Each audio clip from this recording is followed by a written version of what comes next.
Hi, I'm Carolyn, and this is Agape Gardens. Today I want to talk to you about building garden beds. There are 3 things that you need to pay attention to before you choose a location to build your garden beds. First is the light. Is the location a place that doesn't have a lot of trees, that you can track the sunlight from the morning sun to the evening sun, ensuring that your crops are going to get enough sunlight to grow? Typically, the best way to ensure that your plants get the most sun is to plant north to south. Even if you're planting in raised beds, it doesn't have to be in rows, but if you orient them in a north to south pattern, that ensures that even if your things are planted close together, that everything will get enough sunlight. Second thing you need to think about is water. How will you water during dry spells? There are some methods, I think it's called dry farming, where people do not water after they transplant. However, if you live in a place that has any kind of dry spells, I live in St. Louis, and we definitely have dry spells and droughts throughout the summer, so you need to have a plan for how you're going to water those crops. Consistent watering yields the best results. The third and final item that you need to consider when planting a garden is the soil. The soil is where all of your plants are going to get all of their nutrients, and it needs to be able to support the life that you're trying to grow. So remember, the 3 things to consider when choosing a location for your garden bed are light, water, and soil. Those are the 3 things that you must have to grow a successful garden. In terms of setting up a growing space, I have 3 easy steps to start your garden.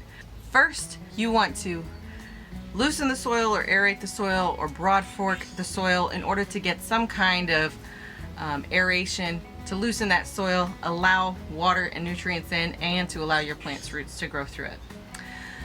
Second is you want to suppress the weeds or the grass. Every time I have started a garden bed, it has been in a yard that has already populated with grass and other vegetation. So the first thing that we do is lay cardboard, and cardboard is free. You can typically get it from a big box store. The larger pieces of cardboard are going to be the best. You can check with local stores to see if they have any cardboard they're getting rid of. A benefit to cardboard is that it does break down eventually, usually in a season, sometimes even faster than that. But that way it suppresses those weeds and it decomposes, so it's not something that has to be removed later. So make sure you remove the tape and don't use any boxes that have shiny coating, because that shiny coating contains plastics. And finally, your third step for building a garden bed is to enrich that soil. Add compost on top of the cardboard. Even if you don't have access to compost, you can use bagged garden soil or any other thing that you might be able to afford to enrich that. That will give your plants the nutrients it needs to survive and thrive.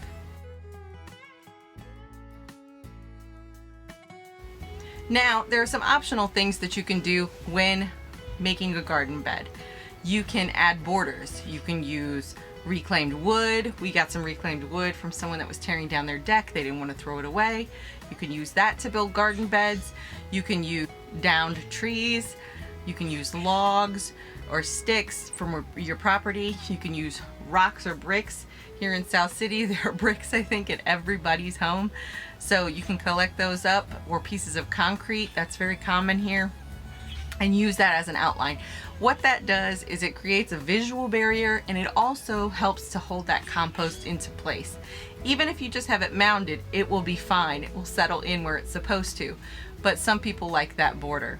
There are also all kinds of ways to build raised beds. There's a company nearby that has giant boxes that I think that they get shipments of screws or something in that they just throw away. It's a box already ready to go. You can put it down, fill it with sticks, organic matter, and compost, and you have a raised garden bed. You can also use kiddie pools, any other thing that has walls that you can fill with soil or compost to grow in. Another easy tip to your first garden is, after you have planted, make sure you mulch. I like to mulch with straw. You can use dried leaves that you've raked up and saved. You can use grass clippings. You can use all kinds of things to mulch your beds, but you want to cover the soil around your plants so that weeds and grass and things don't grow there and get established. Also, you want to make sure you weed regularly. My philosophy on weeding is I weed as I go out and look at my garden each day. I might not pull every weed that day, but I will pull some weeds every day. That way it's not some chore that I'm dreading because it takes me hours to complete. The last thing that might be a quick tip, depending on where you live, is to put some kind of fence or barrier around your garden. Some folks struggle with deer, some folks struggle with rabbits, some folks struggle with all kind of other critters that come in to get after the garden. So you might think of adding a barrier. At our second garden, we added a trellis all the way around the property so that we can grow and it'll act as kind of a natural fence. So once again, my name is Carolyn. This is Agape Gardens STL. I want to thank you for watching, and please like and subscribe this video. Your support means so much. Make sure you comment and let me know when you're building your next garden bed.